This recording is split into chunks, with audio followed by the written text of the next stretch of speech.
What? I never needed anyone. Making love was just for fun. Those days are gone. Grabing confidence. Living alone. Sing. Think of all the friends I know. Galing din ng articulation, no? I mean, diction. It's when I dial the telephone. Nobody's home.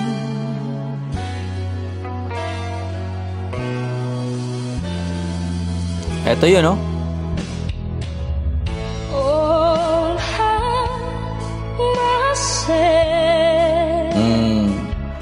I love yung soft na atake muna. All by myself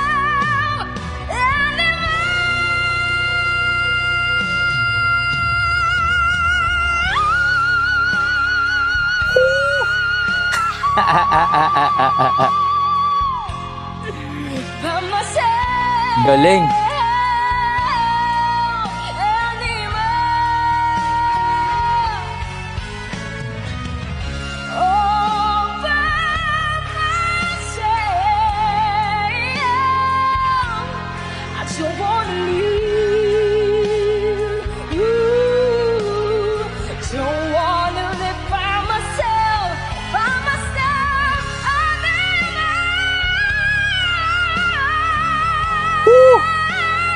Bakit parang narinig ko si Miss Katrina sa kanya? Sa part na yun.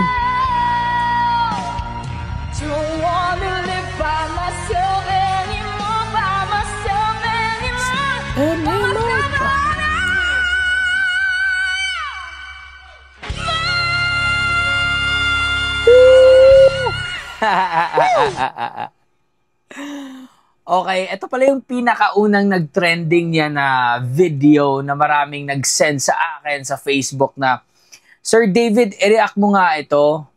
Again, I've reacted to Lucky. May mga short clips ako nasa TikTok na andito sa Facebook Reels ko. And some of those reactions went viral, no? Kasi sobrang galing talaga ni Lucky. And I think, compared doon sa Come On and Out of the Rain na nireact ko, nasa YouTube, if hindi nyo nakita, nasa recent video reactions ko. Compared doon, I think this one was flawlessly beautiful.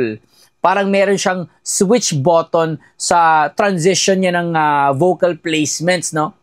From chest voice to that head tone. Oh, gano'n, no? Very angelic, very soft. I love the fact na hindi niya muna pinilit, no? Yung first talaga na chorus, no? Hindi, oh, ba? Oh, medyo may softness sa atake. Hindi niya pinilit agad na, oh, ba, ma? Okay, merong dynamics ba? Tapos, bigla na lang siyang nag-switch to head tone na high notes, no? Napawaw talaga lahat. Pati ako, okay? So, I think that Lucky has what it takes to be in the grand finals, no? It's too early if sasabihin ko na mag-grand champion siya kasi marami pang magagaling, okay? That would be unfair to other people. But I believe she has what it takes to be in the grand finals, and it's up to her in terms of consistency sa kanyang performance, sa kanyang vocal, ano tawag dito, status, no? Yung status ng boses, yung pag-preserve mo ng vocals mo on a daily basis. Okay? Kasi mahirap yun. Okay? Kaya yung vocal status, I mean, the health ba? Vocal health niya, nagdedepende na lang talaga yon sa kanya, no? How she preserve that. Maraming singers ngayon na talagang very gifted. I would say very gifted and blessed kasi hindi sila gaano or madalang lang sila magka-vocals din. I have this one friend na talagang air supply yung air supply, mga pambabae na key, talaga yung kinakanta niya, yung mga talagang sobrang tataas. But man, kahit 1 oras, 2 oras na yung tulog niya, marireset yung vocal health niya. Like, legit.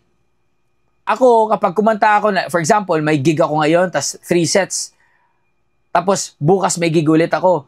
On the third day, man, wala na akong boses. I need to really have that one day off, like totally or minimal to zero na pagsasalita, no?